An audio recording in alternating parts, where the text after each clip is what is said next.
least it provides, okay, it provides me with a different perspective, Nó and cho it tôi gives nhiều me góc the nhìn, opportunity cho to tôi nhiều cơ share hội để chia sẻ my work công việc and của the tôi hàng work of ngày. BISCO. All right, so I am going to share my screen right Bây giờ tôi now, sẽ chia sẻ cái màn hình của tôi hiện nay. oddly enough, I have encountered many issues working with Zoom.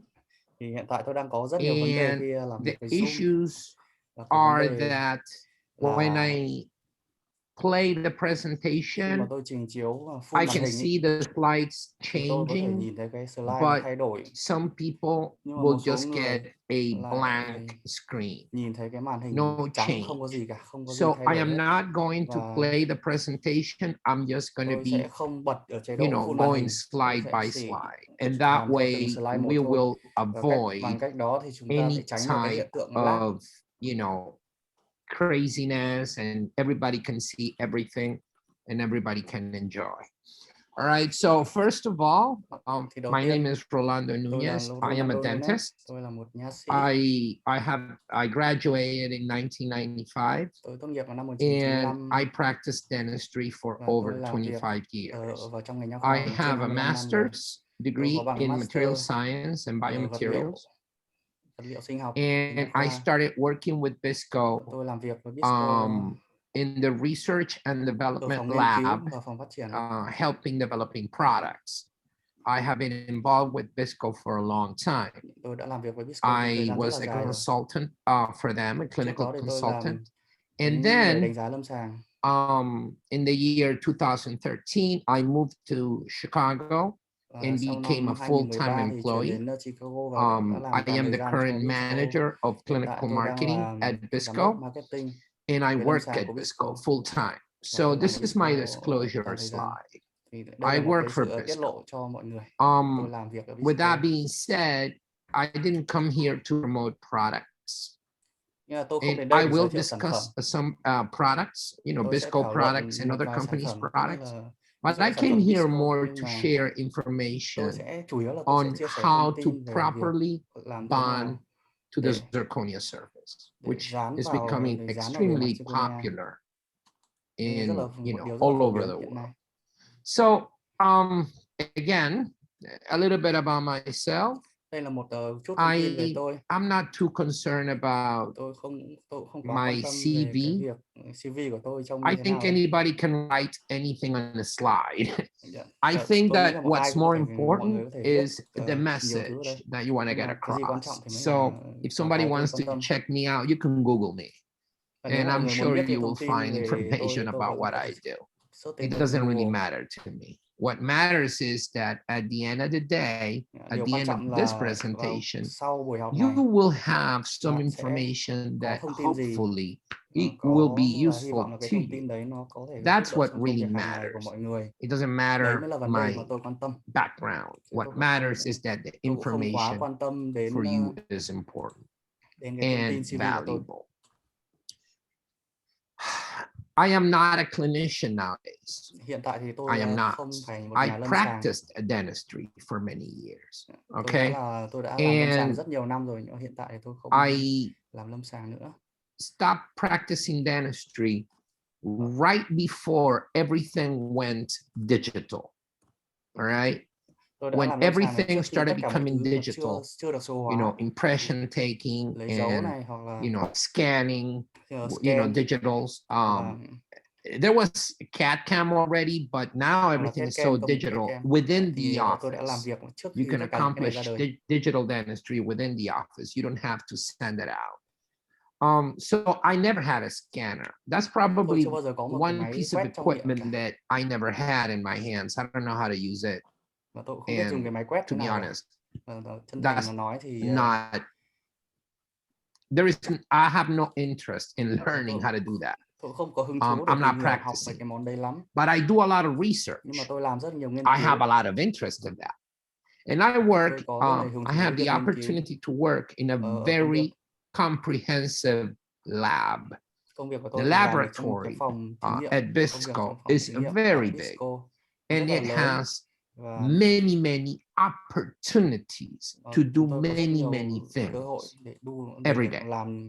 Okay, so by being involved in research, it gives me the chance to understand how surfaces interact with different chemicals. Hiểu hơn từng cái bề mặt được tương tác như thế nào. It gives me the chance to see cho tôi cái cơ hội được how thấy I can improve tôi có thể the bonding procedure to a cải thiện cái specific cách, surface. cái quy trình dán dính It như thế gives me nào với the bề mặt. chance to understand Cho tôi cơ hội để why hiểu được certain tại things sao work better than others.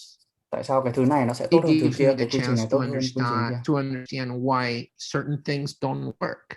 Có thể là lý giải được tại sao một And số every thứ nó time hoạt động there nó is không đúng. something new out there, a new material, a new product, Nếu mà a có new bất cứ một cái loại vật liệu surface, mới, là sản phẩm mới nào, it hoặc là gives một me the loại chance bề to mặt mới test nào, that, thì đây là một to thách go thức to với the tôi để lab có thể and thử nghiệm, test it, để vào phòng thí nghiệm và để thử and nghiệm tất cả gather các vật liệu data. đấy và thu thập tất cả các dữ liệu lại. Bởi vì dữ liệu nó sẽ là Can become information. dữ liệu Okay. rồi nó sẽ đưa đến thông tin, And that information và những thông tin needs to đó be shared thì cần phải được chia in sẻ order theo to become knowledge. được chia sẻ để trở And thành kiến that thức, knowledge và cái kiến thức should đó lead to có thể wisdom. dẫn đến So there is a process thành công. through the Và gathering như vậy là of có một cái data quá all trình, the quá way trình từ to việc phải thu understanding thập what thông it tin, means and all the way cho to đến việc actually sau đó đến việc making thông hiểu sense cái out of thông tin it. như thế nào và làm And cho cái thông tin nó that's trở nên what I có giá like trị. to do. Đó chính là cái All công day việc mà long. tôi ưa thích làm và I tôi love it. làm hàng ngày. I work Tôi in rất a là yêu lab. thích nó. I don't miss clinical dentistry. Tôi làm ở And lab và tôi cũng không there quá are là people nhớ that cái love thời gian tôi clinical làm lâm dentistry, sàng. and that's important. You guys, you know, but in my mind, what it's more important to me is to work in research. Với tôi thì cái việc So when it làm nghiên comes to cứu nó là bonding, quan trọng hơn.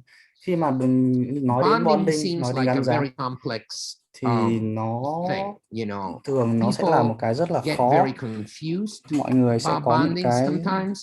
They hơi là dối một chút về cái việc to, gắn dán.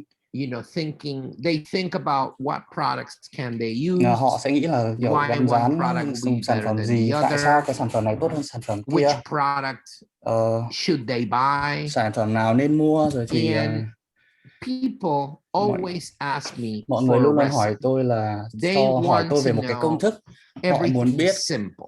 cái công You thức, know, họ muốn làm mọi thứ step đơn giản, one, step từng two, bước một, step bước 1, three. bước And 2, I will bước 3. provide you Và with tôi that vẫn sẵn today. sàng là cung I cấp will tất cả give các you thông the tin đó. recipe Tôi to sẽ bond đưa zirconia cho mọi người cái công thức. in different permutations. Tôi sẽ đưa mọi người However, công thức rất là đơn giản thôi. Tuy more nhiên là important to me quan is trọng to đối với tôi hơn understand là phải hiểu why tại sao. we have to do Tại each sao chúng ta step phải làm từng cái bước như thế, rather than hơn là việc là this is what you need to do and I give you a recipe đây and là then you cái mà just bạn phải do làm, tôi it, sẽ đưa bạn công thức và but bạn you cứ don't làm know theo như why. thế, nhưng bạn không biết You're tại just sao. doing it. And if you follow Thì the recipe, nếu mọi người theo một you're cái going công to thức succeed.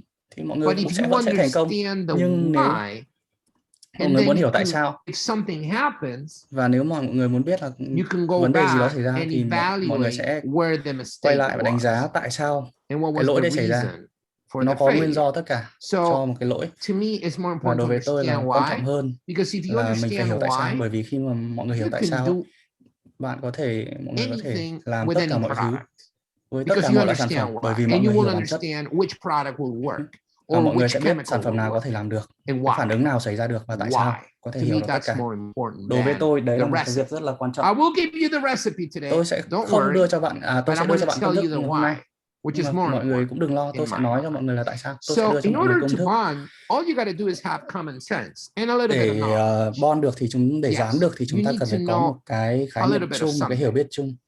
It just doesn't happen by magic. Thì You need to understand thì what dán is không it phải that là you're cái ma doing thuật, to the surface mà in order to mọi người achieve phải bond. hiểu được là cái gắn dán này nó có quy trình và làm thế nào để có được Bonding cái is a sự process. kết nối đó. It's a very Như vậy, simple process. gắn dán là một quá trình rất giống nhau, không phức tạp, rất đơn giản, and it's always the same. Và nó luôn luôn giống nhau. Cái quá trình gắn dán nói chung là luôn luôn giống nhau. It's always the same. It Luôn luôn giống doesn't nhau. change. Nó không thay đổi. It never changes. Và nó cũng It's không bao giờ thay always đổi. the same. Nó luôn luôn là một bản chất nhất định. The process is the same. Như vậy, quá trình là như nhau. Substrate, tuy nhiên là cái bề mặt what you're going to bond to, nó khác nhau. is Bề mặt going nào to bạn dán vào nó khác nhau. Nó your sẽ phụ method, thuộc vào cái phương pháp của các bạn. your procedure. Nghĩa là cái quy trình. And your procedure is going to be different nó sẽ for rất là khác different nhau substrates. cho từng loại But bề mặt khác nhau. process that you Nhưng want to mà achieve quá trình nói chung is nó sẽ giống always nhau. the same. Nó sẽ rất là giống So nhau. if you understand the process, Nếu mà mọi người đã hiểu cái having quá trình rồi, treating a substrate is going to be simple. và nếu mà You hiểu quá don't trình have cơ to bản think rồi about thì điều recipes trị về because xử you lý một cái bề mặt understand nó rất là what dễ. is it that you're doing Bởi vì and bạn sẽ why. biết phải làm cái gì và tại Okay. sao. Được chưa? Which is again more important than understanding Được chưa? Và a tôi recipe, nhắc lại reading là a recipe. hiểu nó So quan trọng what's hơn. the process? The Hiểu first cái part kiến of thức the nó quan trọng process hơn. is mechanical Cái phần đầu retention. tiên của cái quá trình ý, đó là cái If lưu giữ you're cơ học. capable of achieving mechanical retention and then you are 70% done with your bonding. Nếu mà mọi người đã đạt được cái lưu cơ học thì mọi người đã đạt được 70% thành công của Very, dàn very dính. important. Cái And lưu it cơ học này needs rất to là be quan trọng. achieved Nó có thể đạt one được way or another. chỉ một So I'm bằng going to cách này give bằng you cách an khác, example. hoặc là tôi sẽ cho bây How giờ tôi do sẽ cho mọi người you một ví dụ achieve làm thế mechanical nào để tạo retention được on lưu cơ học enamel, trên men, which is not what we're lưu cơ học talking trên about men. today, but let's talk Tôi sẽ about, không nói quá nhiều trên an này hôm nay, example. nhưng mà tôi sẽ nói ở Well, dạng một ví you're dụ. going to etch it Mọi người có thể with phosphoric etching, có thể acid. soi mòn men bằng You're going to axit etch it for phosphoric 20 H3 seconds PO4. or Etching khoảng 15 30 giây seconds, hoặc là you know, 25, whatever 20 giây. amount of time you find appropriate. I Mỗi sản think phẩm sẽ that có anywhere cái between thời gian 15 nhất to định. 20 seconds, it's fine. You're going to etch it with Mọi người phosphoric sẽ acid. soi mòn với axit Once phosphoric. you rinse the phosphoric Sau khi acid, you thổi will sạch have axit achieved phosphoric thì mọi người mechanical đã đạt retention được on cái enamel. lưu cơ học Now let's ở think trên about, men let's răng. say, Bây giờ Emax, chúng ta sẽ nói đến cái lithium xứ IMAX disilicate. chẳng hạn. IMAX là lithium bisilicate. I need to achieve mechanical Tôi retention. cần phải có được, tôi cần phải đạt được cái lưu cơ học ở trên Can cái I bề mặt use này. phosphoric Thì mình có acid? thể dùng axit No, axit I phosphoric cannot. không được. This phosphoric acid Axit will phosphoric nó not sẽ không thể etch soi mòn bề Emax. mặt của lithium disilicate được. It's not strong enough. Nó không đủ It mạnh. doesn't work. Nó You không thể need hoạt to động được. use a Mình phải stronger dùng cái loại mà acid, mạnh hơn, but you axit are mạnh going hơn. to etch it, Nhưng mà mọi người the Emax, sẽ etching nó. but you're going to use a different Và material. mọi người sẽ sử dụng cái So vật liệu your khác. substrates, Cái bề going mặt back to that slide, your thì quay lại vào trước, substrate cái bề mặt is sẽ going là to cái establish your method. quyết định cái So phương pháp của Emax, bạn. you need to Như etch vậy, it. với For Emax, how long? You need to etch it. Well, with what? With cái Emax hydrofluoric thì mọi người sẽ acid. phải etching với For cả cái how axit long? HF. Thời 20 gian bao lâu ạ? seconds. 20 giây. And that is established Và by nó được Ivoclar, which is the Emax manufacturer. khuyến cáo bởi 27, Ivoclar you're done. là 20 giây Done. là xong đối với Emax So, etching can HF. you use Và như vậy mình có thể hydrofluoric dùng acid axit on HF enamel? No, vào you men răng được cannot. không? Không được đúng không? No, Không. Hoàn toàn không hydrofluoric được. acid should not be used on the tooth structure. Axit HF Can không được phép you dùng use trên miệng. phosphoric Thì có thể acid dùng axit phosphoric to etch Emax? để etch No, you Emax hay không? cannot, Cũng because không, it will bởi not vì nó work. sẽ không So now you have thể two hoạt động được. products. Như vậy bây giờ mình đã có hai sản phẩm. The method changes based on the Cái substrate. phương You pháp have thay đổi nó phụ hydrofluoric thuộc vào cái acid bề mặt. that will work on Emax, and you have HF nó phosphoric sẽ acid tác động với that Emax, will work on enamel. còn What is it that you're H3PO4 sẽ trying tác to động với men. achieve? You're Nhưng trying to điều chúng ta achieve đạt được mechanical retention. đều That's là it. cái liên kết lưu cơ học, So, đều như different nhau. substrate, Như vậy là bề different mặt khác method, nhau sẽ tạo ra phương same pháp khác nhau, process, nhưng mà kết quả cuối cùng giống same nhau. process. Mechanical retention. So the Kết first quả giống nhau. question you have to ask Như yourself, vậy câu hỏi đầu tiên là phải instead hỏi of mình, đấy là requesting a recipe, is trước khi how yêu cầu do một I cái công achieve thức, mechanical đấy là retention to this surface? làm sao để tôi có thể That tạo is the được cái lưu first cơ học. question. Đấy là câu Nobody hỏi đầu tiên. asked me that question. Không ai hỏi tôi Never. câu này cả. People ask me, what's the recipe? Mọi người hỏi tôi là công That's thức để fine, làm I đây là will gì. provide it. But Ok, thì tôi vẫn sẽ if cung you cấp, want to nhưng mà know nếu mà the mọi người muốn why, biết tại sao, well, mechanical retention, that's your first thing. tại sao Now, there is a second thì component of the process. lưu cơ học là thành phần đầu tiên, And the second component và is thành phần thứ called hai chemical đấy là interaction. liên kết hóa học. Chemical interaction Liên is kết hóa học basically được dựa trên what kind of primer loại or what kind of primer chemical nào, are you going to loại put chất hóa on học nào top mà of mình that sẽ surface đưa lên that trên you cùng have của bề mặt, treated for mechanical retention first. Okay? And whatever và you nó sẽ put xảy ra in các phản there ứng hóa học khác is going nhau. to have to interact. Okay? Yeah. So, enamel, again. Vậy ví dụ trên men, ví What dụ do trở you lại đi. put on Mình sẽ enamel? bôi Well, cái gì you lên put men ạ? a dental adhesive Như vậy mình có thể bôi cái of your choice. chất dán, keo You dán know, nha khoa tùy chọn. If you ask me, I will say Allbond Nếu Universal, mà bạn hỏi tôi thì tôi sẽ trả lời là the Allbond adhesive that Visco makes, Universal but you của can use Visco, any ok. adhesive. Nhưng mà mọi người có thể dùng tất Any cả các loại. adhesive. Tất cả các loại that keo dán is có thể designed nó được for thiết kế để intraoral use. sử dụng trên men. Dental adhesive. Keo dán nha khoa And then được thiết kế để sử if you dụng need để to light cure it, tạo ra you phản ứng hóa light học cure trên it. men. Nếu Okay? yêu cầu là chiếu And đen that's thì mình how chiếu you đen. achieve your chemical Đấy chính là cái interaction cách on the mình tạo enamel. ra cái Now liên let's kết go hóa học back trên to men răng. Emax. Thế quay lại đối với cái xứ Emax. Emax là you cannot use an adhesive thì mình không thể dùng cái keo dán nha khoa được, bởi vì cái keo dán nha khoa sẽ không phản ứng với bề mặt của Emax. You need to use Mình phải something sử that dụng will một cái vật liệu chemically khác react with có thể tạo ra Emax phản in ứng order với to Emax achieve để chemical đạt được interaction. liên kết So hóa học. you are Và như going vậy to use mình sẽ sử dụng silane. Okay. Mình Pure sẽ sử dụng vật liệu tên là silane. silane, nó không có tên tiếng Việt, nó là silane. Let me tell you something. Bây giờ These are để tôi nói với examples. mọi người I'm not này. here to talk Ví dụ nhé, about bonding protocols tôi ở đây to tôi tooth structure. không nói That là would be a cái different webinar. quy trình I'm not gắn here dán to trên talk cái about cùi, bonding mà tôi protocols sẽ nói to về quy trình gắn dán glass lên ceramic. sứ That's thủy a tinh. different thing. So Nó rất là whenever khác. you do your questions, please ask questions about zirconia, which I am going to talk extensively. Nếu mà tí nữa mọi người có câu hỏi thì vui lòng mà hỏi, chỉ hỏi về why cái can't bề mặt I của use Zirconia adhesive thôi. on Emax? I'm not going to answer that question because today's webinar is about zirconia. So let's keep it clean, guys. Keep it clean. Cái webinar này là về Zirconia, thì mình giảng tiếp về Zirconia, cho nên là chúng ta sẽ tập trung câu hỏi về đấy. And chemical interaction. Như vậy là bây giờ chúng ta đã có cái quá trình lưu cơ học và lưu học. Bây giờ thì mình sẽ đến với bề mặt. Khi nói về cái bề mặt thì có rất nhiều cái loại bề mặt khác nhau. And they're going to be more as as companies evolve and they develop new materials. Có rất nhiều công ty tham gia và các công ty đấy phát minh đã làm ra rất là nhiều loại vật liệu khác nhau. Thì có Zirconia chẳng hạn. You ba have loại. The 3Y zirconia, which is very opaque but very strong. Zirconia 3Y là rất là đục nhưng mà rất là khỏe. 4Y là trung bình, có thể trong hơn một tí nhưng không khỏe bằng cái loại 3Y. Và loại 5Y. The 5Y is a translucent zirconia that now là Zirconia trong hiện nay. In the static region, thì cái này nó ngoài một chút là Y ở đây là yếu tố Yttrium, người ta thêm vào phần tử Zirconia cho nó khỏe.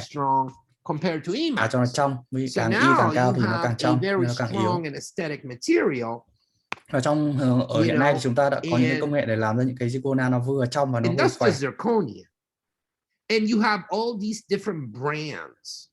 Và có rất nhiều các loại thương hiệu khác nhau về Zirconia. You have Glidewell, you have Noritake, you have Zirconzan, you have so many. Rất nhiều thương hiệu khác nhau. Different types, different brands. All right, so I'm going to hold on a minute. I'm going to mute myself for 1 second. Okay. There's something going on here. I'm at my house. Just 1 second. I'm going to apologize. Okay, just one moment.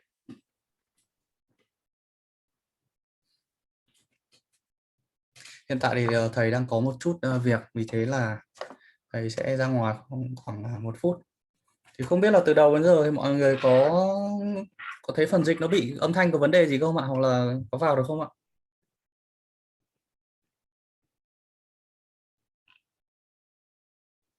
Mọi người có nghe được không ạ? Còn nghe được mình nói không ạ? Ok, cảm ơn mọi người. Đủ to rồi chứ ạ? Tại vì em đã dùng cái mic rất là tốt rồi. Thì trong vòng chắc là trong vòng 3 ngày tới thì nếu mà gửi lại record cho mọi người thì em sẽ biên tập lại cho nó tiếng nó tốt hơn. Sorry guys. Ok. I'm at home and I'm having a little emergency, but I'm back. This is what happens when you have to work from home. Thanks to COVID. You know, thank you COVID. Ông ấy đang mỉa mai COVID. Yeah, I'm having an emergency. And at the same time, I'm doing a webinar to my friends from Vietnam. I have to take care of the emergency. So thank you very much for being patient. Okay. Cảm ơn tất cả so mọi người đã kiên nhẫn. Thì có rất là nhiều loại bề mặt, rất nhiều. Different substrates. Rất nhiều and loại they're going to be more and more. You know, you have now you have the lithium disilicates. Có thể là có bề mặt lithium silicat này, lithium silicat này, xứ trường thạch và xứ đắp này. Bây giờ mình sẽ có cả xứ lai. in the xứ market, lai. you have Ở trên thị trường composite, mình super sẽ có strong, but loại super xứ lai nice. với composite. And everything comes in blocks and pucks. Mọi thứ Everything thì can be đi theo milled những cái in block a machine. và được cắt trên máy. I mean, Thì there are so many options. có quá nhiều cái lựa chọn cho bác sĩ. Và vì sao là dán dính nó rất là quan trọng? Bởi vì là có càng nhiều các loại bề mặt thì mình sẽ lại càng phải hiểu về tất cả các cái bản chất của nó để làm sao có thể kiểm soát được quá trình gắn dán. Are going to increase exponentially as we have more and more substrates. All right. Và nếu mà càng có nhiều các loại bề mặt khác nhau thì cái nguy cơ lủng, nguy cơ thất bại nó càng cao. Bây giờ chúng ta intro on the process, which is very important. If you understand the process, you are going to. Vừa rồi đã là cái phần 1, đấy là nói toàn bộ về cái concept, về cái khái niệm nói chung và về cái bản chất của việc gắn dán nói chung. Bây giờ mình sẽ đi vào zirconia. Zirconia là một cái vật liệu mà là một vật liệu phổ biến, đặc biệt là ở nước Mỹ. Trong một cái thời gian rất dài thì IMAX được coi là một cái vật liệu được sử dụng rất là phổ biến, kể cả răng trước, răng sau. Nó rất là dễ để làm, rất là khỏe, rất là thẩm mỹ. Và mọi người sử dụng nó rất là nhiều. Zirconia được phổ biến bởi vì bắt đầu phổ biến bởi vì cái sức bền nó. In the structure from, monoclinic to tetrahedral, all that fun stuff that we và nó có cái khả năng rất là đặc biệt, nó chống gãy, chống nứt, chống gãy rất là dễ. And it's been around for a long time. Và đấy là những cái đặc điểm mà khiến người ta yêu thích. Thì đầu tiên thì Zirconia nó không hề thẩm mỹ một tí nào. Nào, bây giờ nó rất là đẹp. Nhưng mà instead of just using it in the posterior region, we can use it also in the anterior region. Bây giờ thì cái Zirconia nó đã đủ đẹp để mình có thể sử dụng cho cả răng trước và răng sau. Từ ngày xưa thì chỉ dùng răng sau thôi, bây giờ mình dùng răng trước. Ability to be used in so many different ways and in different places. Và bây giờ Zirconia có thể sử dụng cho rất nhiều mục đích khác nhau. Mình có thể sử dụng cho tất cả mọi mục đích.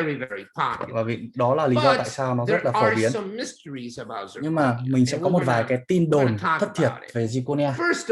Đầu tiên, tôi nghe nó rất nhiều người nói là Zirconia nó là kim loại. Nhưng mà tôi nghe cái chuyện này rất là nhiều lần.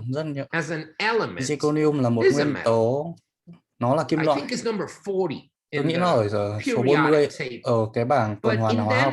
Nhưng mà ở trên nha khoa mình sẽ không sử dụng zirconium mà mình sử dụng zirconium oxide hoặc là gọi là zirconia. Và như vậy nó rất là khác nhau. Một cái là oxide, một cái là kim loại. Như vậy nó là sứ chứ không phải là kim loại. Zirconia là sứ. Sứ, mọi người nhớ cái khái niệm này. Nó không chứa cái thành phần silicat, nhưng mà nó chứa thành phần zirconium oxide. Mình không thể etch được, mình không thể etching, không thể soi mòn được với axit HF. Rất may, rất xui là mình sẽ không thể etching được. Bởi vì nó không có thành phần tí thành phần silicat nào ở trong. Và vì thế là cái silane nó cũng sẽ không hoạt động.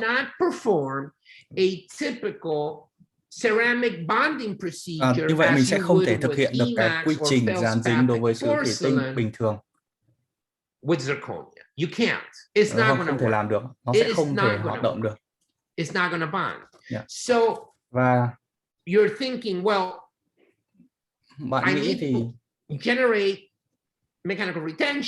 bạn nghĩ là làm thế nào để tạo được liên kết cơ học, làm thế nào để tạo được liên kết cơ học thì có làm được không? Có, chắc chắn làm được. Tuy nhiên là để tạo được liên kết cơ học và liên kết hóa học thì không thể làm bằng HF và silane. Bởi chắc chắn đấy. Bởi vì là rất nhiều năm mọi người nghĩ là có thể làm được. Tôi đã gặp rất nhiều người vẫn sử dụng cái quy trình dán dính của IMAX cho cái Zirconia. Thì người ta hỏi tôi là làm được không, thì tôi bảo được, nhưng mà nó sẽ không hoạt động đâu. Đây là một số, bây giờ sẽ là những thông tin rất là thú vị. Nước bọt nó phản ứng với Zirconia. chemically reacts. Nó phản ứng hóa And học this với is zirconia. something that doesn't happen with any other surface. Và cái điều này không xảy ra với bất cứ một cái bề mặt nào khác. Không một cái bề mặt nào phản ứng hóa học với nước bọt. Không. Metal doesn't interact with kim loại không phản ứng với nước bọt. Emax không phản ứng với nước bọt.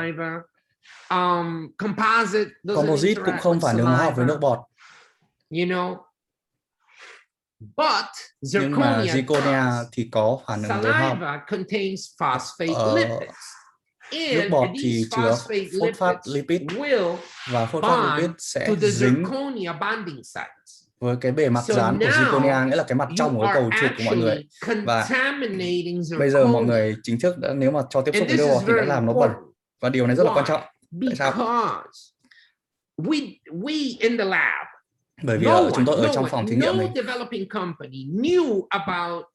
ở thời kỳ ban đầu không một công ty nào biết cái phản ứng của nước bọt với Zirconia, và trong một thời gian rất là dài khi chúng tôi làm cái quy trình gắn dán ở phòng thí nghiệm thì chúng tôi đã thu được những thông tin rất là thú vị. Nhưng mà khi ở trên lâm sàng thì nó lại thất bại. Mọi người gọi và hỏi tại sao. Thì có những cái biến số mà ở lâm sàng nó gọi là nước bọt, mà ở trong phòng thí nghiệm chúng tôi chưa bao giờ nghĩ đến cái biến số này ở thời kỳ ban đầu. Bởi vì chúng tôi biết là nước bọt nó sẽ không ảnh hưởng đến bất cứ cái bề mặt nào khác. Và nếu mà chẳng hạn là bôi nước bọt lên cái bề mặt của Emax mình xịt đi là xong. Nhưng mà nếu mà mình bôi nước bọt lên bề mặt Zirconia, sau đó mình sẽ thổi đi với nước thì nó vẫn đã bị nhiễm bẩn rồi. Điều này rất là quan trọng. Bởi vì nếu mọi người đã có một cái bề mặt Zirconia mà đã bị nhiễm bẩn thì cái khả năng gắn dán sẽ bị giảm đi cực kỳ nhiều. Cái lực dán ấy sẽ bị thấp đi rất là nhiều. Đấy là vấn đề. Đấy là vấn đề. Và mọi người cần phải hiểu điều này. Tôi sẽ đi qua cái tôi sẽ đi qua các cái quy trình và để nói cho mọi người biết là lúc nào nó sẽ bị nhiễm bẩn. Tiếp theo mình sẽ đến với cái quy trình. Vòng quanh thế giới, bác sĩ nói chung thì không có cái máy thổi cát ở văn phòng, được chưa? Nói chung, có một số bác sĩ thôi thì có một cái máy thổi cát tại phòng khám. Điều này rất là tuyệt. Tôi thật lòng tôi khuyên mọi người nên có một cái máy thổi cát. Nhưng mà thực ra thì có rất nhiều thiết bị ở ngoài. Và có một cái thiết bị tên là Aquacare thì có thể sử dụng, hoặc là Aquacare hoặc PrepSmart. Đây là những cái máy thổi cát mà nó có nước, như vậy là mình có thể xịt trong miệng. Cái đấy thì còn tốt hơn nữa, nhưng mà nó rất là đắt. Nó phải là một bài toán đầu tư, và không phải ai cũng có thể có điều kiện đầu tư một cái máy thổi cát. Nhưng mà mọi người có thể có một cái máy thổi cát nhỏ khoảng $200. Sẽ có một cái cách để làm việc với cái máy đấy. Thì cái bột cát nó sẽ không bay ra ngoài, nghĩa là cái hộp ấy mọi người thò tay với găng tay để mà làm. Thì tôi cũng rất là khuyên cáo mọi người nên có một cái máy thổi cát ở trên. Nhưng mà nói chung thì các nha sĩ sẽ không có máy thổi cát. Mọi người biết có ai có máy thổi cát không? Thì đấy là cái lab của mọi người gửi nhá, chắc chắn lab làm cho mọi người ta sẽ có cái máy thổi cát, chắc chắn là có 100%. Như vậy bác sĩ sẽ nói với lab để thổi cát cái Zirconia, cái chụp của mọi người, cái phục hình của mọi người. Đây là cái cách để tạo ra cái liên kết lưu cơ học. Nói với lab là thổi cát, và họ sẽ thổi cát cái bề mặt trong. Họ sẽ thổi cát cái bề mặt trong của chụp, cái phục hình, bất cứ loại phục hình nào thế, cầu chụp, Olay, vernier, không quan trọng, They're sẽ going to thổi các cái bề mặt trong. sandblast it for you, and they're going to send it to you Nó sẽ already gửi về cho bạn sandblasted. đã thổi cát rồi, được chưa? You're going to receive that. Mọi người sẽ nhận được cái phục hình from the lab, từ lab, and và you're going to try it in. tiếp theo lắp thử lên miệng. You're going to take the preparation in the mouth. Lắp thử lên miệng. To remove và sau đó bỏ nó ra. Bỏ cái răng tạm ra. Sau đó làm sạch. Sau đó lấy cái chụp hoặc là cái phục hình nói chung và lắp thử lên miệng. Khi bạn thử, đây là lúc nó bị nhiễm bẩn ngay lập tức, hoàn toàn nhiễm bẩn ngay lập tức.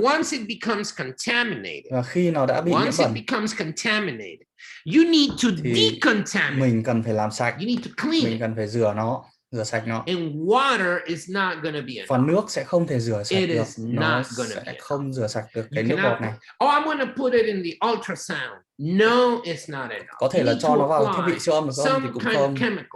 Mình phải sử dụng một vài cái chất hóa học để loại bỏ cái phản ứng này giữa nước bọt và Zirconia. Bởi vì nếu mà mình quyết định là mình dán tiếp primer và sau đó, và nếu để bản này và dán primer thì sẽ không có phản ứng hóa học giữa cái primer và cái lòng chụp. Và nếu mà không có phản ứng này thì mình sẽ không có một tí phản ứng nào, phản ứng dám dính cả. Và như vậy mình sẽ phải làm sạch làm sạch cái phục hình này sau khi lắp thử.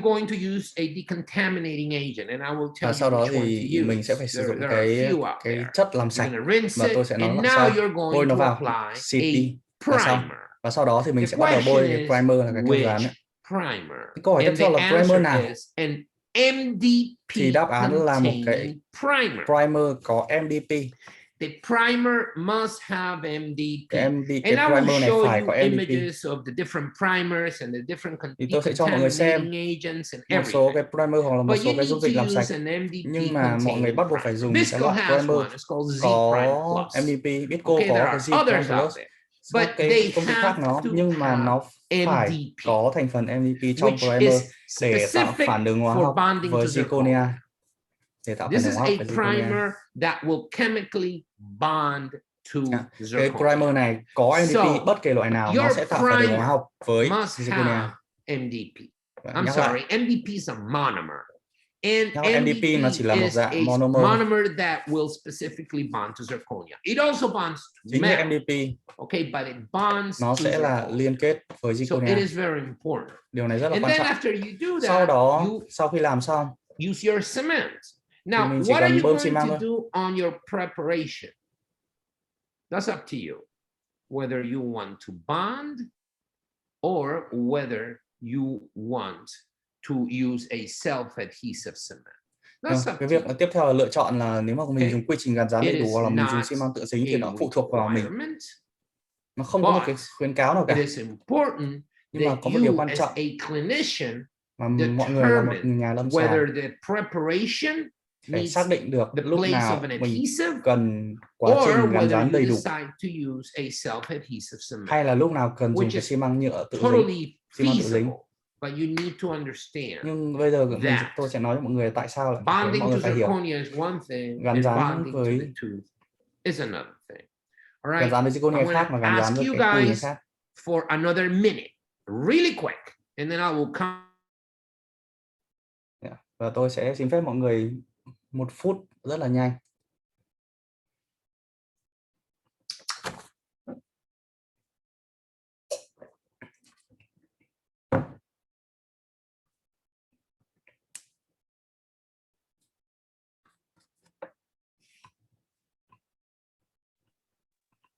Okay, I am back. Rồi, tôi đã quay trở lại đây. And everything is great.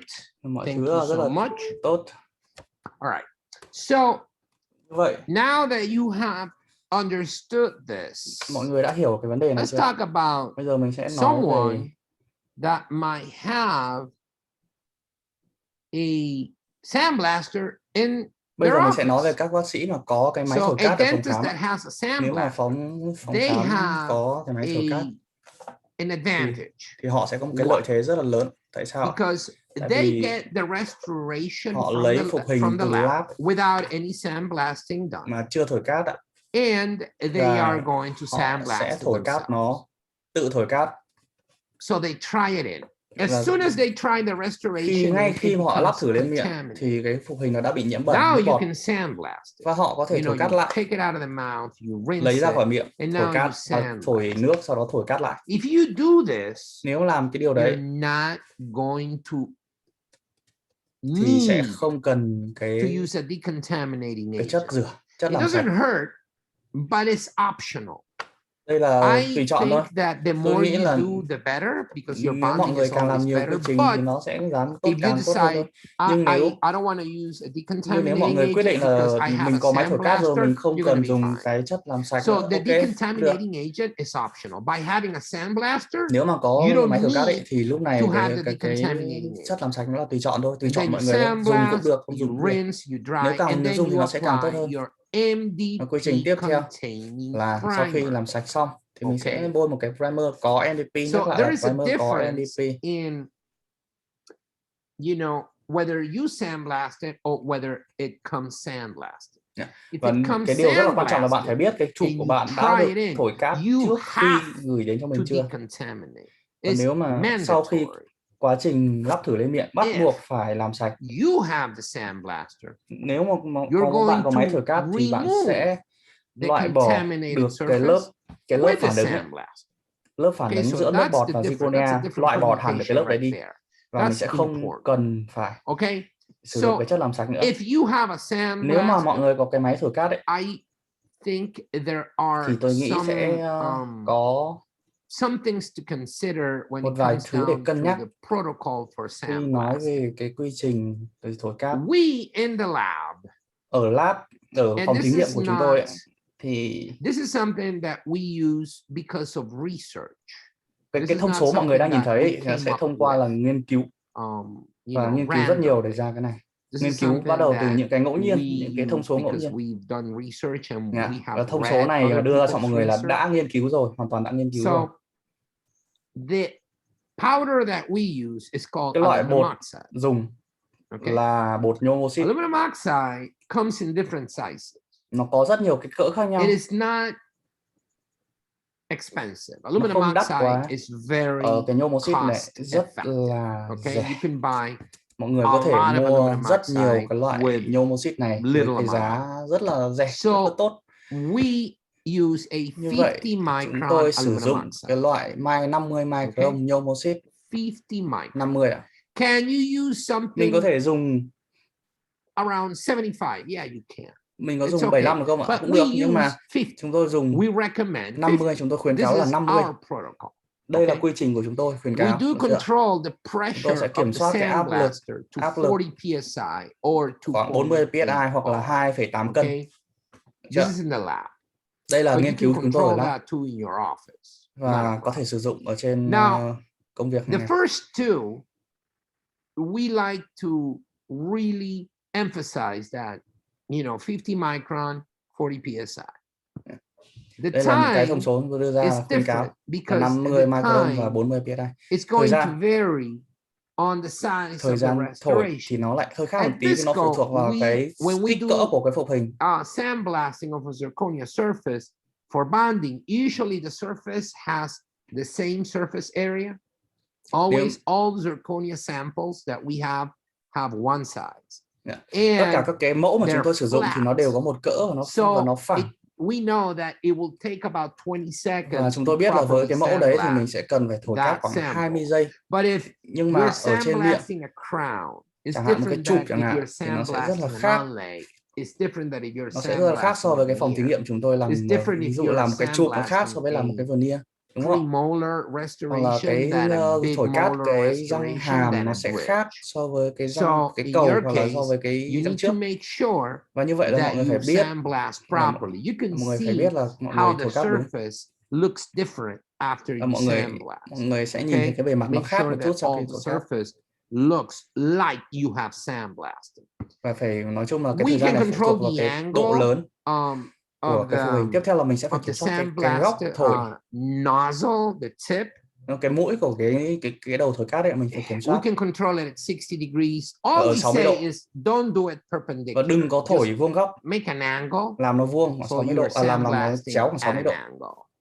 And Được chưa? also don't put the tip Và đừng có directly đặt cái on the đầu restoration. trực You gotta tiếp keep a lên cái phục hình. distance. Phải giữ We một khoảng keep cách. a distance about 2 centimeters. Thì chúng tôi giữ cái khoảng cách Okay. giữa cái đầu The của cái more máy you thổi cát do với it, cái phục hình là the khoảng 2 more cm.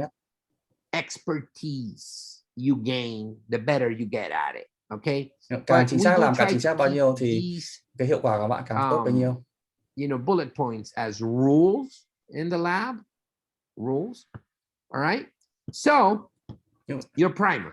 Đây bây giờ mình sẽ nói đến Your cái primer primer. must contain Primer MDP. phải chứa MDP. I already said this.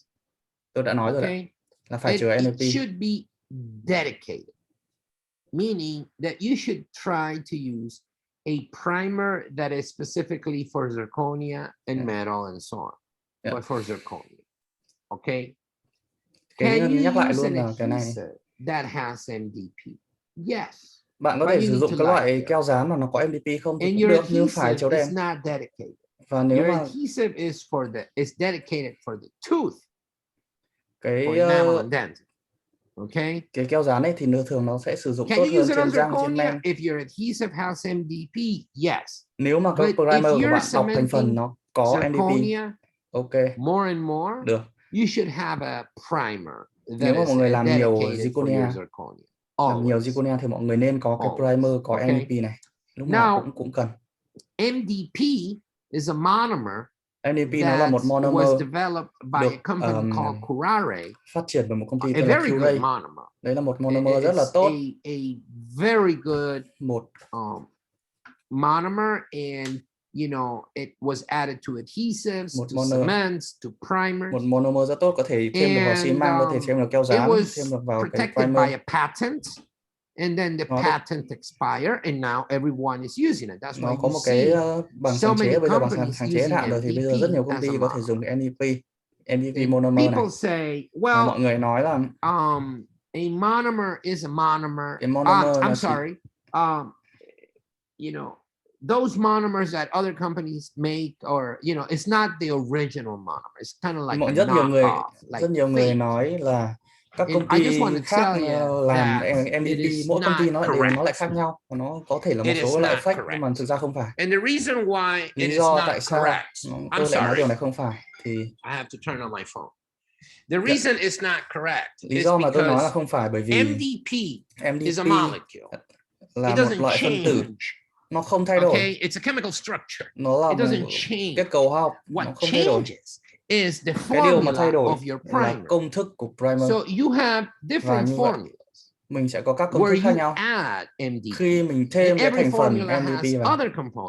Tất nhiên là các cái công thức của primer của các hãng khác nhau nó sẽ có các cái thành phần khác nhau, ví dụ như BCMA, nước hoặc là cái dung môi.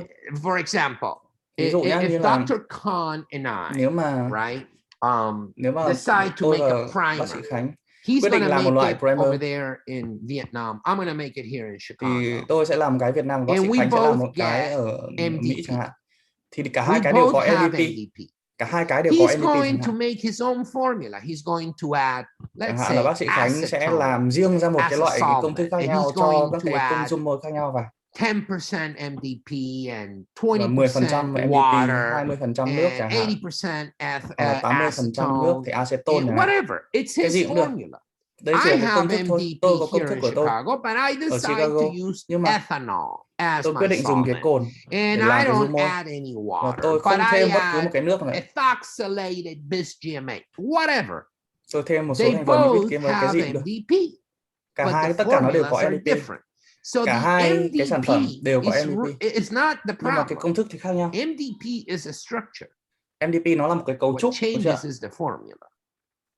I just want to make this clear because tôi muốn làm rõ cái điều này bởi vì tôi biết là I know that QUY makes this claim that we are original, everyone else is a fake knockoff. QUY là nhà sản xuất và đôi khi một số người hiểu nhầm và tất cả hãng khác là fake marketing. Because it's not true. Now they can say we have been using MDP longer than anybody because we created it. That's QUY có true. thể nói là tôi dùng That's MVP not lâu hơn a lie. trong tất cả mọi người. But when Cái you đó tell đúng, me ok. MVP, mine is different. No. Nhưng mà nếu mà My nói là MVP của formula is tôi thì different. khác. But Không my phải. MVP is Mà the phải same. nói là cái thành phần của primer It của is tôi the thì same. khác. Còn MVP nó là giống nhau. I just wanted to make that clear. Tôi muốn làm rõ cái điều này ra. Primers that I have used in the lab, that I have primer mà tested chúng tôi in the sử lab. dụng và đã These test ở are trên the phòng primers thí that nghiệm, I đó là have Z tested. prime plus, Z prime, monobond, and monobond ceramic primer. plus Okay, và ceramic they all primer. work on zirconia. Nó Of đều course, dùng được Z trên prime Zirconia. plus is our Đặc biệt product. là It was Zirconia the first Z primer dedicated primer for zirconia in là the world. cái MVP, It has cái primer chuyên dụng cho Zirconia đầu tiên trên thế giới. It has a lot of research Và nó có rất behind là it, nhiều and nghiên it cứu works đằng sau và nó hoạt động rất là tốt. Z prime is Z intended prime for zirconia, và alumina, được chuyên dụng cho Zirconia, metal, and also you can use it on kim composite. loại. Có thể dùng cho cả composite nữa, được chưa? So it's multi-purpose. Nó rất là nhiều công the dụng, nhưng mà use is for công dụng zirconia chính của nó because là it's the sử most dụng trên popular Zirconia, surface bởi out vì there right nó now. là cái một loại Zirconia là một loại bề mặt rất phổ biến bây giờ. They're mixed with silane. Các hai loại primer kia thì nó sẽ trộn với silane, nó sẽ là công thức khác. Let me remind you, but they do contain. Mọi người có thể nhớ lại là so they will mỗi hãng nó work có on công thức khác nhau. Okay, we just Nhưng happen mà to chỉ là trộn thêm MVP vào hay thôi. Zirconia. All right, we focused on zirconia. Chúng ta bây giờ sẽ tập trung vào We Zirconia. have silane, but for zirconia we have Z prime. Okay, so but you need a primer that contains MVP. Và nhắc lại là mình sẽ cần một cái primer có MVP. Tiếp theo tôi sẽ nói đến cái chất làm sạch. Điều này rất là quan trọng. Tại sao? Bởi vì khi mà lắp thử, mọi người sẽ phải làm sạch. Okay. Mọi người sẽ phải làm sạch. Mình nhắc lại làm sạch nước bọt đấy ạ.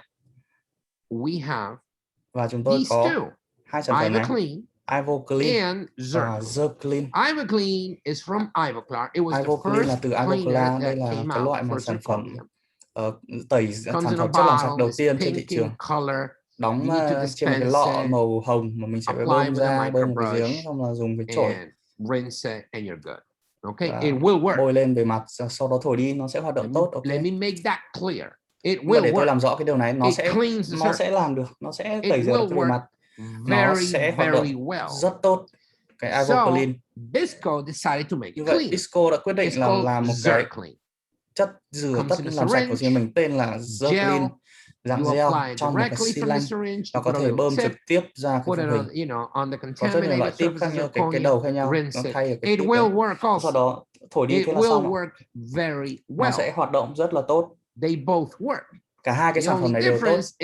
Sự khác biệt duy nhất đó là Zirclean nó là trong một cái xi lanh. Phần nó có dạng gel, Ivoclean nó sẽ ở dạng chất lỏng. Và khi dùng thì mình phải bơm ra. Đấy là sự khác nhau duy nhất. Về giá thì tôi không biết. Giá thì nó sẽ thay đổi theo từng quốc gia, tôi sẽ không biết. Nhưng mà có một sự khác biệt. Nhưng mà hai cái sản phẩm này đều hoạt động. Còn nếu mà không có cái máy thổi cát thì mình sẽ cần cái Zirclean, chắc chắn là cần. Tất cả là các loại phụ hình Zirconia đều cần.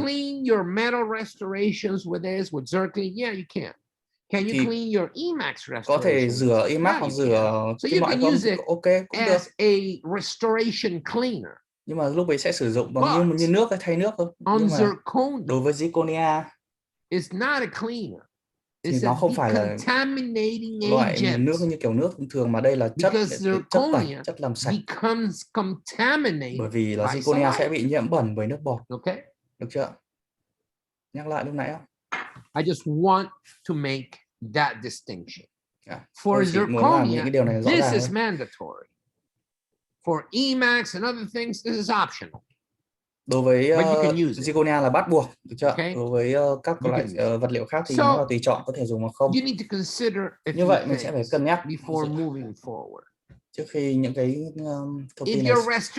Nếu mà cái phục hình của bạn, cái cùi nó sẽ có cái chiều cao thấp chẳng hạn, hoặc là độ thuôn nó quá là cao, thì mình sẽ phải làm cái quy trình gắn dán đầy đủ. Bởi vì là mình phải làm cái liên kết tốt nhất đối với Zirconia. Mình phải tạo ra cái liên kết tốt nhất đối với trên Zirconia. Bởi vì là cái lúc này And hình then dạng you're của gonna củi là không giúp need gì cho cái việc to lưu rồi. bond. Là lúc này mình And phải by dựa hoàn toàn vào bond, cái I việc mean quy trình dán apply dính. an adhesive Và trên bond thì mình sẽ on the phải tube. bôi cái Okay. cái primer, bôi cái keo If dán lên. you really want to achieve bonding to zirconia, the zirconia surface has to be clean. Và nếu mà muốn đạt được It has to be sandblasted and cái primed, việc but it has cái to hiệu be quả gắn dán clean. trên Zirconia thì bắt buộc cái bề mặt nó phải sạch, No saliva. không còn nước bọt. Okay. Được chưa? It has to be decontaminated. And your Và primer must have primer MDP. phải có For MDP. sure. Bắt buộc. Absolutely. Bắt buộc. This is very important. Đây là điều rất quan Otherwise, trọng. it will not bond.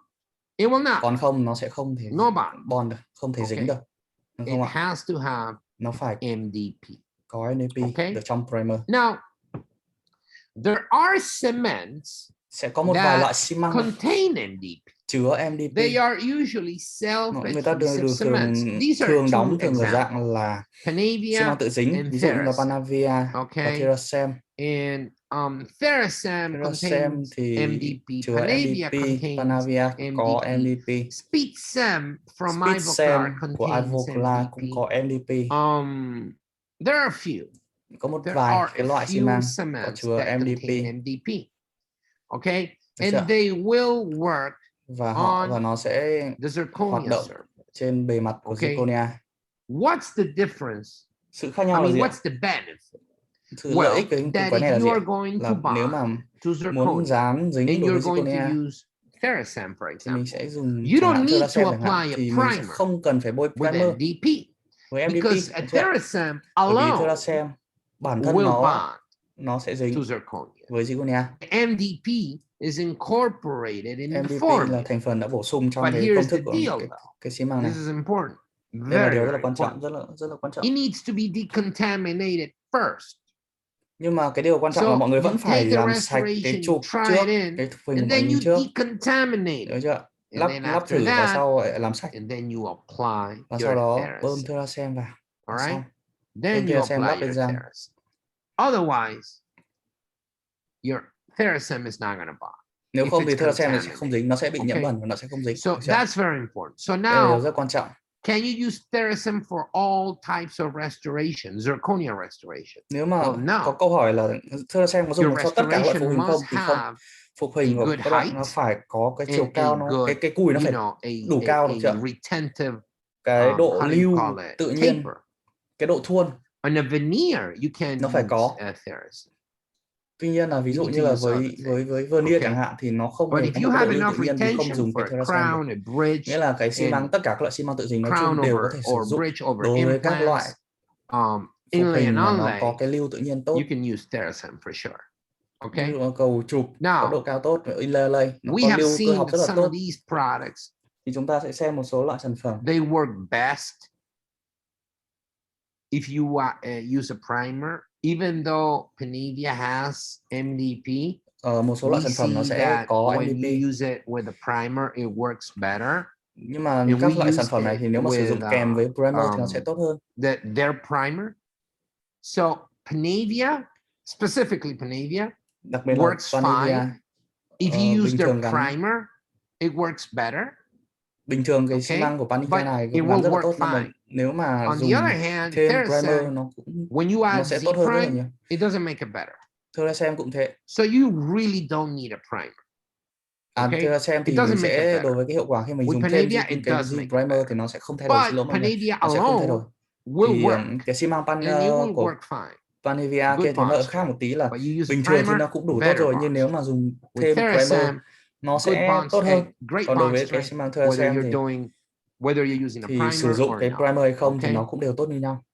I wanted to share this with you. Tôi muốn chia sẻ cái điều này với mọi người. Which is basically the relationship between cái mối quan hệ giữa taper, độ thuôn và độ lưu. So when you have a preparation that has about khi mà có một 10 cái degrees of taper, phục hình mà khoảng 10 độ như này, như tay tôi này, 10 độ. Oh geez, I'm confused here. I'm trying to make it happen. Okay, here we go. 10 degrees. You're going to have a good retention. As you start to increase that nếu tăng cái góc này lên, tăng cái độ thuôn góc này lên khoảng 15 độ hoặc 20 độ, your retention thì cái độ lưu nó sẽ xuống, giảm xuống. Okay, được chưa? it goes down. So Và if you have good nếu retention bạn and có good cái độ lưu bonding, tốt và your restoration has a sự dàn better dính tốt, chance of staying in place. thì cái If phục hình you của bạn don't sẽ có cái have cơ a hội lot of được ở lại trên retention, miệng lâu hơn. even if you have good bonding, you might encounter issues. Thì nếu But mà what cái phục hình của happens, bạn and I'm mà going to cái talk lưu to cơ you học không guys tốt thì cái tính lưu giữ của nó không tốt thì dàn as a dính đến đâu thì nó dentist, cũng sẽ bị ảnh hưởng. when something fails, we tend to blame the material. Thường là có một cái tâm lý chung là khi mà ở cái vật liệu, mọi người sẽ thường đổ lỗi cho vật liệu nếu có cái lỗi xảy ra. Nhưng mà no one wants to show their preps. They want to say that it was the material. Nhưng mà họ sẽ And không xem sometimes xét the ở vấn đề là material do cái is not QUY intended mà to lại thường đổ work lỗi cho vật liệu. in certain situations. And sometimes the material really is not going to work in something that has this kind of, preparation where retention is not being Có thể something là that cũng you're một số trường hợp là accomplishing cũng có thể do vật liệu, nhưng by mà your trong một prep, vài trường hợp khác So you need to không hẳn là do vật liệu đâu mà more là do careful when you cái độ evaluate lưu. Hello. Hello? Yeah,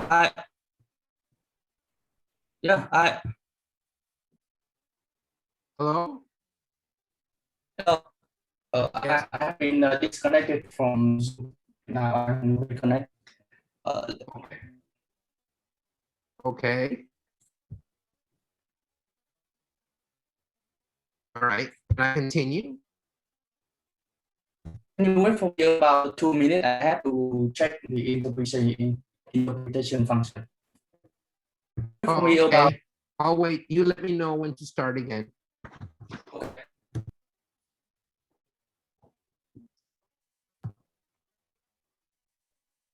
Okay.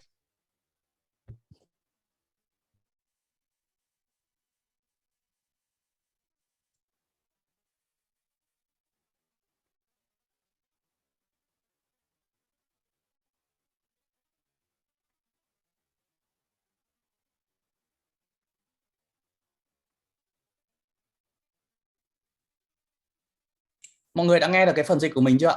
Nếu nghe được rồi có thể giơ tay lên chat cho mình ạ. Mình vừa gặp sự cố mạng. Mình vừa gặp một cái sự cố mạng, mình vừa kết nối lại. Được chưa ạ? Mọi người nghe được chưa để mình có thể tiếp tục ạ?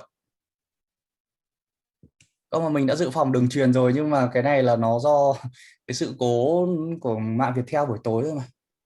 Thì rất là mong mọi người thông cảm, tại vì bây giờ sắp đá bóng rồi, những người ta lên mạng xem rất là nhiều.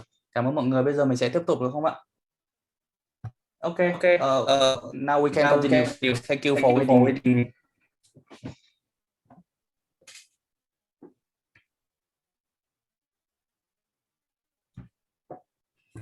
Hello, doctor. Yes.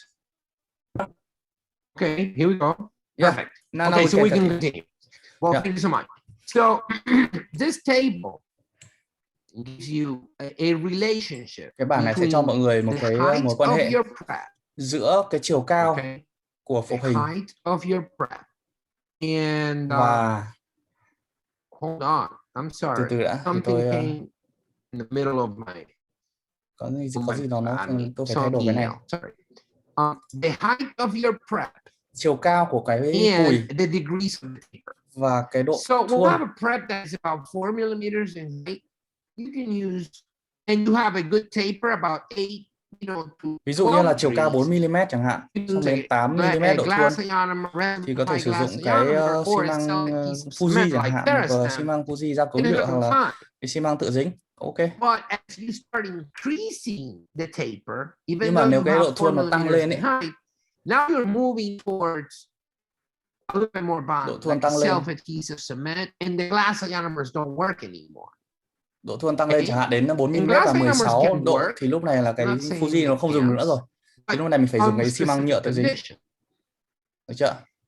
Now we're going to, shorten prep now. We're going. Ví dụ bây giờ cái cùi nó bị giảm chiều cao đi nữa, 3 mm, 2 mm. Again, either between 8 and 10. Thì độ thuôn chẳng hạn là từ 8 đến 10. Thì mình có thể sử dụng cái quy trình dán dính đầy đủ. Nhưng mà nếu mà mình tăng cái độ thuôn lên, nghĩa là cái cùi nó càng bị dẹt đi, nó như cái nón nó mở rộng ra ấy, thì mình sẽ And thì if mình you sẽ get sử to dụng cái 20 xi măng nhựa tự dính, ví dụ như là paper, 3 mm now và you độ need thuôn to 12, 16 bond. ấy, thì mình có thể sử dụng được cái xi măng nhựa tự dính, And đúng by không ạ? bond, I mean bond to the tooth. Okay. Còn nếu mà Now, các if cái you have phần a có chữ short bond ấy thì nghĩa là đối với các thông số như thế thì mình sẽ that's phải short. sử dụng cái quy trình dán đầy You're đủ. gonna have to bond.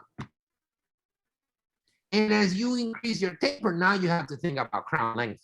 Và nếu mà ở Okay. những thông số tệ nhất là ví dụ 2 all mm these chẳng things hạn, need độ to thuôn be 16 hoặc 20 thì mình đã phải làm dài thân Before răng. select a material. And before you actually even think about a technique. Yeah. The height, the taper of your prep. Yeah. Which you can measure on a model. Thì cái này mình sẽ có thể đo trên cái mẫu hàm ấy, thì để mình quyết định xem là mình sử dụng cái quy trình gì. Thì nhắc lại cho mọi người biết nhé, và cái GI này, GI là cái xi măng QUY, MGI là cái xi măng glass ionomer da của nhựa, và SAC là cell adhesive cement là cái xi măng lưỡi trùng hợp, tự trùng hợp, xi măng tự dính ạ. Yeah, this is the taper and you can measure. Yeah. Và mọi người có thể đo được các cái thông số như kiểu chiều cao, hoặc là cái này cái chiều cao, hoặc là cái độ thuôn, nó đo ở cái phần đo cái mẫu của mọi người ạ. This comes from literature. This is not something I made up. Okay? Đây đã là lý thuyết. Đây đang là nghiên cứu ra rồi. If you have a short prep and you want to use something like Theracem, it's not going to work. And it's not because Theracem is a bad product. It's because technically, Theracem is not intended to work.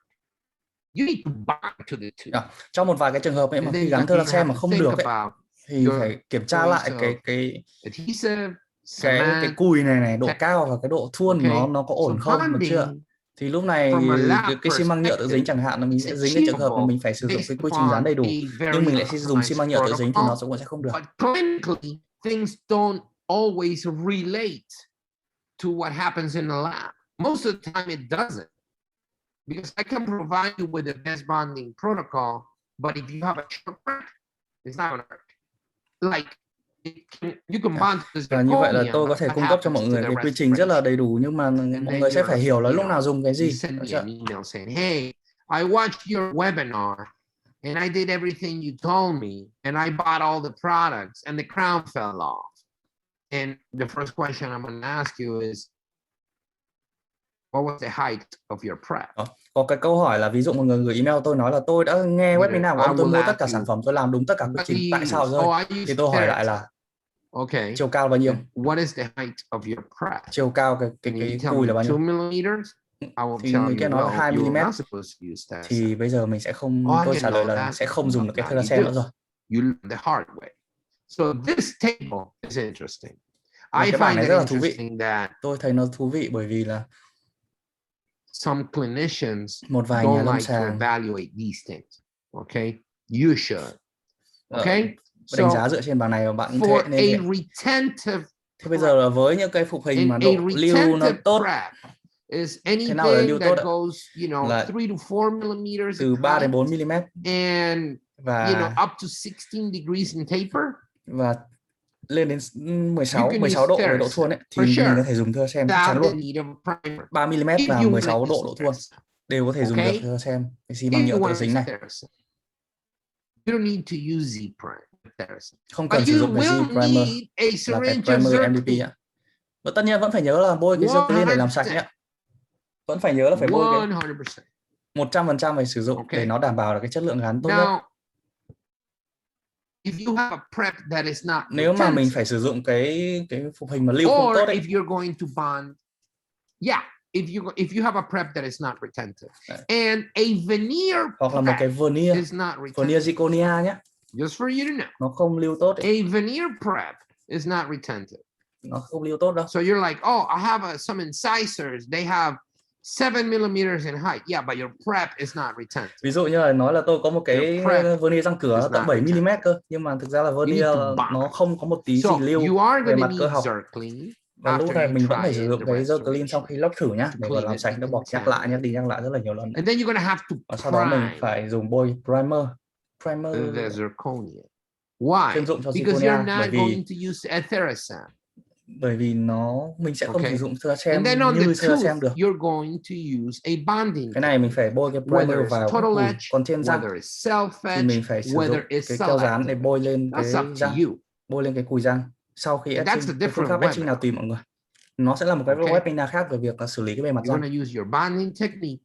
Phải sử dụng cái kỹ Apply thuật your dán adhesive. dính. Sau đó là bôi I cái have a keo picture dán lên. of All-Bond Universal. Tôi có một cái ảnh của And All-Bond then Universal ở đây. you are Cái keo going dán to đấy. decide Và sau đó là mình which sẽ phải quyết định cement you're going to loại use xi măng nào for mình that có thể sử dụng restoration. cho You're các loại doing phục hình này. crown inlays and non-lays. Nếu mà làm chụp inlay You're going to use a dual thì cure mình sẽ cement, dùng cái dual such Q, as nghĩa là xi măng lưỡi trùng hợp.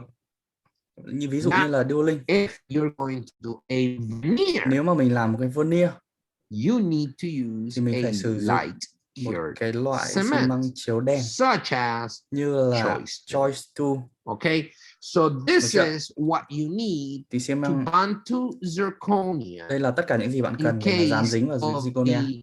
a preparation that Nếu is mà less than cái ideal. phục hình nếu mà cái But phục hình this của mọi is người nó what không you quá lý need tưởng, to nhưng đây bond sẽ to là cái mọi zirconia người on có an thể dùng ideal nếu mà phục hình mọi người preparation mà or, có cái độ lưu tốt.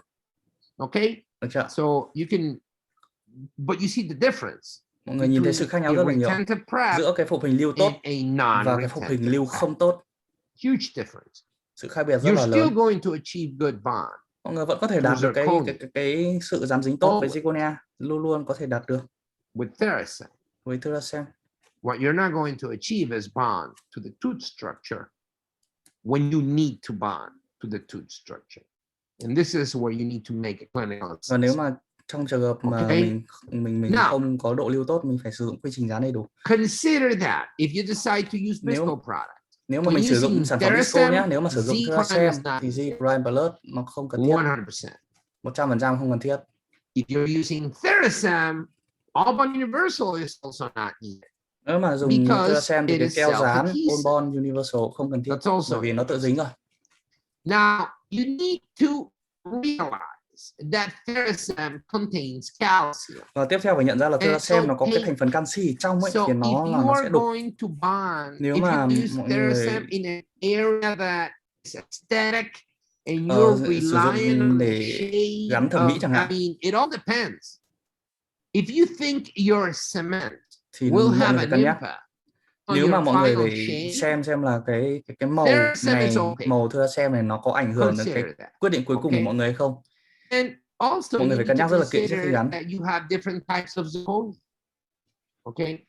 Và cuối cùng là có rất là nhiều loại zirconia khác nhau, ví dụ như 3 Ichi, 4 Ichi, 5 Ichi. You're going to do veneers, you're probably going to go to 5-1. You're going to do crowns in the anterior region, maybe you want to do 4-1. Nhắc lại 3 Ichi là cái loại mà nó đục nhưng nó cứng, 4 I là trung bình, ở 5 Ichi là nó trong nhưng mà nó cái độ bền nó không tốt như 3 I. You need to understand that the different types of zirconia will provide. Mọi người phải biết cái zirconia của mọi người đang dùng là loại gì để có thể ra quyết định. Different physical properties. Okay? And regardless, zirconia, the weakest zirconia still very strong. Thì kể cả đối với 5 I được coi là một loại zirconia yếu nhưng mà nó vẫn rất là khỏe. I have finished the presentation at 9:13, giving our audience about 15 minutes for Q&A. If there are any questions, feel free to ask them right now, and I will be more than happy to answer them live. Okay, I'm going to start sharing my screen, and now there are questions already. So let me know how you want to handle this, because I don't know if the questions are being. Yep, they are in Vietnamese. So you're going to have your presentation. And now I will change my role. Tính ra chuyển anh cái chế độ bình thường tắt dịch đi nào.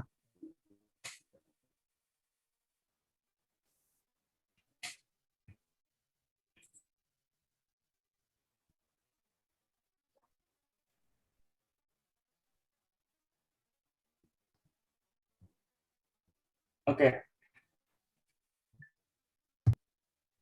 Okay, can you hear me now, Dr. Nunez? I can hear you.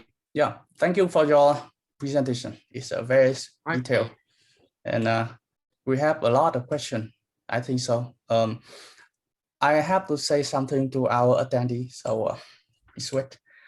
Cảm ơn mọi người đã lắng nghe cái phần bài giảng của thầy từ đầu đến cuối, và bây giờ nếu mọi người có câu hỏi gì thì mọi người có thể chat vào khung Q&A hoặc là vào khung chat để mình có thể hỏi đáp, hoặc mình có thể dịch ra cho thầy để chuyển cái câu hỏi này cho mọi người, được không ạ? The first question is there is some research that you can clean the zirconia with hyposodium chloride 5%. How do you think about this?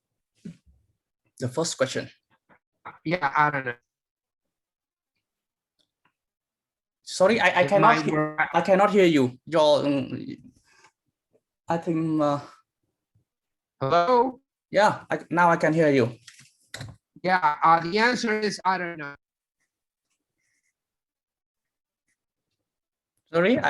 Sorry, I cannot hear you now. The answer to your question is I don't know. Okay. If I need to clean zirconia, I will use IvoClean or Zirclean. That's it. Yeah. Thì thầy có trả lời là tôi không biết về cái phương pháp nghiên cứu làm sạch lòng mã zirconia bằng NaOCl, và nếu cần thì thầy sẽ dùng các cái phương pháp đã được chứng minh, đó là IvoClean hoặc là Zirclean.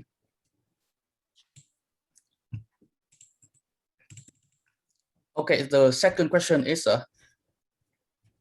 which type of curing light we should use for Thuracem, and how long should we have to cure the cement? Okay, so when you see the restoration, the excess cement that comes out, you can cure it for about 2 seconds. You can clean it. And then you can finish polymerizing the gingival margin for, I don't know, 15 to 20 seconds or something each side. But Thuracem is intended to also cure chemically. Okay? Okay. What kind of curing like? I don't know. In our lab, we work with Velo from Ultrasense. We have something called, we have halogen lights also. We have Elipar from 3M. We have Demi from Kerr. We have Blueface from Ivoclar. I had a Velo light in my office. So. Okay. Thì để về vấn đề là dùng đèn quang trùng hợp thì ở phòng thí nghiệm của thầy thì dùng rất là nhiều loại đèn khác nhau, ví dụ là của Valo, halogen, của Elipa, của Kerr, của Ivoclar, rất nhiều loại khác nhau, thì hầu hết các loại đèn đều có thể sử dụng được. Thế còn câu hỏi thứ hai là chiếu bao lâu, thì khi mà mình gắn lên trên răng ấy thì mình sẽ có cái xi măng thừa nó trào ra ngoài rất là nhiều, và mình sẽ chiếu đèn khoảng 2 giây để nó đông cứng lại, và lúc đó mình có thể lấy ra được. Và tiếp theo mình sẽ chiếu cái đường hoàn tất trong vòng 15 đến 20 giây. Được chưa? I have another question about the bonding between restoration and implant surface. I think it's a attachment, bonding titanium-based attachment to zirconia crown. I think so. What is your procedures, and what cement do you use? Thuracem. Thuracem? Thuracem. Yeah. Yes. And how the reason is because Thuracem has MVP. Yeah. And also there is the abutment provides retention, you know? Yeah. So you have enough retention, and Thuracem has MDP that will bond to zirconia and to metal. It will bond to both. Yeah. Now you need to sandblast it and then apply Thuracem. I know many labs that do tie-based cementation in lab, and they use Thuracem. Yeah. Okay. And can we use a glass ionomer cement or resin modified glass ionomer cement instead of Thuracem? can we use in this case? I showed a table. Oh, for the titanium and zirconia and metal and zirconia. Yeah, between titanium base and zirconia. Can we use glass ionomer cement or resin modified? Resin modified glass ionomer. Yeah. It will bond to metal. It won't bond to zirconia very well, but it will bond to metal for sure. Yeah. Ok. Thì về cái câu hỏi đối với phục hình trên implant thì nên dùng loại nào tốt hơn giữa Fuji hoặc là cái loại gia cố nhựa hoặc là xi măng nhựa tự dính, thì thầy có trả lời là dùng những cái Fuji hoặc là xi măng nhựa hoặc là những cái gia cố nó ok, nó hoàn toàn ok, nhưng mà nó tại vì là cơ bản là cái attachment của implant nó đã có cái độ lưu rất là tốt rồi, không mọi người có thể đo thử và so sánh với cái bảng mà thầy đã cung cấp. Vấn đề thứ hai là dùng loại nào tốt hơn, thì đối với thầy là cái xi măng Theracem, tại vì hoặc là xi măng nhựa tự dính mà có NDP nói chung, tại vì là cái xi măng Fuji Glass Ionomer Cement ấy, thì cái đấy nó chỉ dính một kim loại thôi, nó dính rất là tốt vào kim loại nhưng nó sẽ không dính vào cái bề mặt của Zirconia. Đấy, thì tuy nhiên cái này mọi người cũng phải cân nhắc, tại vì là nếu nó đã lưu tốt rồi thì mình sử dụng cái loại xi măng nào cũng được, đúng theo cái bảng mà thầy đã đưa ấy, thì nó vẫn nằm trong khuyến cáo, được chưa? Câu hỏi tiếp theo là thời gian sau khi mình sử dụng, nghĩa là sau khi bị nhiễm nước bọt thì cái mình cần làm sạch trong vòng bao lâu? So another question is about the time you have to wait when you apply the Zircon or Ivoclean. The time you have to wait. The next question.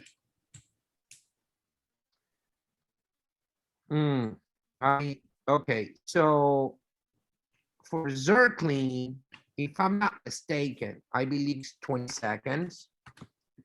For Zircon, okay. For Ivoclean, I am not sure, but I will tell you this: every single time you are going to use a product, you should read the instructions. Yeah. In the instructions, you will have absolutely all the information that you need. So you shouldn't be asking people, how long do I do this? You should read the instructions, and the instructions are going to be, they should be clear. So I am going, I just went through the instructions of Zircon. I have them here. It's 20 seconds. Ivoclean, I don't know. But I'm sure that you can find it on Ivoclar. If you write Ivoclean instructions in Google, you know what? Let me do it right now. But the idea is for, if you have the product, you should have instructions. Yeah. And that way, you don't need to be concerned about how to use it. Go on. Ok. So, câu trả lời cho cái này là về thời gian để sử dụng cái Zircon, các sản phẩm làm sạch sau khi bị nhiễm nước bọt ấy. Thì đối với cái sản phẩm Zircon của Bisco thì sẽ là 20 giây. Còn sản phẩm của Ivoclar thì thầy sẽ không biết, nhưng mà thầy có khuyến cáo cho mọi người là trước khi dùng bất cứ sản phẩm nào mình cũng phải đọc cái hướng dẫn sử dụng của nó, của nhà sản xuất. Có thể cho lên Google, có thể tìm rất là nhiều thông tin về cái sản phẩm làm sạch này, nhưng mà đối với Zircon là 20 giây. 20 seconds. Sau đó thổi sạch. Sorry? Ivoclean is 20 seconds also. I just read it. Yeah. Thầy vừa mới search xong thì Ivoclean cũng là 20 giây, như vậy là sử dụng các chất làm sạch là để lên cái bề mặt, toàn bộ cái bề mặt lòng trong của Zirconia ấy, trong vòng 20 giây là ok. Được chưa? Tiếp theo, câu hỏi tiếp theo là giữa làm sạch bằng dung dịch làm sạch với thổi cát thì biện pháp nào sẽ làm sạch phản ứng giữa nước bọt với Zirconia? So the next question is can you compare between sandblast and decontaminate with Zircon or Ivoclean? Can you compare the effect between two of that? Yes. So sandblasting, if done properly, will be as effective as using a decontaminating agent. Okay. Yeah. Okay. If done properly. Yeah. Now, are you doing it properly? I don't know. That's why, in order to make sure, it might be a good idea to use Ivoclean after after sandblasting. We do things on flat surfaces, crowns, bridges, inlays, and veneers are not flat. So I know that I can see what I'm sandblasting, but in a crown is different. If you do it properly, it will work for sure, but it doesn't hurt to use the decontamination agent. Ok, thì câu trả lời của thầy là giữa cái làm sạch bằng dung dịch, làm sạch như vừa rồi với cả cái thổi cát thì biện pháp nào sẽ làm sạch hơn ấy. Thì nếu mà thổi cát mình làm đúng thì mình hoàn toàn có thể làm sạch tương đương với việc sử dụng cái dung dịch làm sạch. Tại vì mọi người phải hiểu là cái dung dịch làm sạch này nó sẽ tách được cái phản ứng giữa nước bọt và cái Zirconia ra. Thế còn nếu mà mình thổi cát mình phải làm đúng cơ. Thế còn làm đúng trong điều kiện phòng thí nghiệm là khi người ta làm trên một cái đĩa Zirconia và nó rất là phẳng. Thì lúc ấy phòng thí nghiệm người ta đã biết là chỗ nào đã được thổi cát hay không. Tuy nhiên đối với cái chụp mình sẽ có những cái góc, đúng không ạ? Có những cái góc và cái diện tích nó rất là bé, cho nên là mình không thể đảm bảo chắc chắn được là khi thổi cát nó sẽ sạch, kể cả mình làm đúng thông số nữa. Thế nên là cái khuyến cáo là vẫn nên sử dụng cái biện pháp làm sạch bằng cái dung dịch làm sạch chuyên dụng, nó sẽ tốt hơn, nó sẽ đảm bảo hơn. Tại vì là mô tả qua cho mọi người lại một chút là cái nước bọt ấy, nó sẽ chiếm chỗ, nó sẽ gắn luôn vào cái thành phần của Zirconia ấy. Và lúc ấy là cái primer nó không thể nào gắn được với Zirconia nữa, tại vì nó đã bị chiếm chỗ bởi cái thằng nước bọt rồi. Thế nên là việc làm sạch nó là nên làm sạch, một là thổi cát sẽ làm bay bỏ cái lớp đấy đi, nó sẽ đóng thêm một lớp mà, thì làm bay hẳn cái lớp đi, và thứ hai là dùng cái dung dịch để phá bỏ cái liên kết đấy đi. Câu hỏi tiếp theo là thưa xem không. Dr. Khan? Yeah. I got time for one more question. Yeah, okay. I have to go to another webinar. I have to get. So you got 3 minutes, and Okay. I'm sorry. One more question. Okay. Câu hỏi cuối cùng là bảo quản Theracem trong điều kiện nhiệt độ của môi trường như thế nào là tốt nhất? Sau khi mở nắp dùng trong thời gian bao lâu, và có ý kiến cho rằng Theracem có canxi silicat nên không được bảo quản trong ngăn mát. Ý kiến của thầy như thế nào? So the last question is can you tell me how to store it, the Theracem for the best? And there are some point that Theracem contain calcium silicate, so it cannot put it in the refrigerator.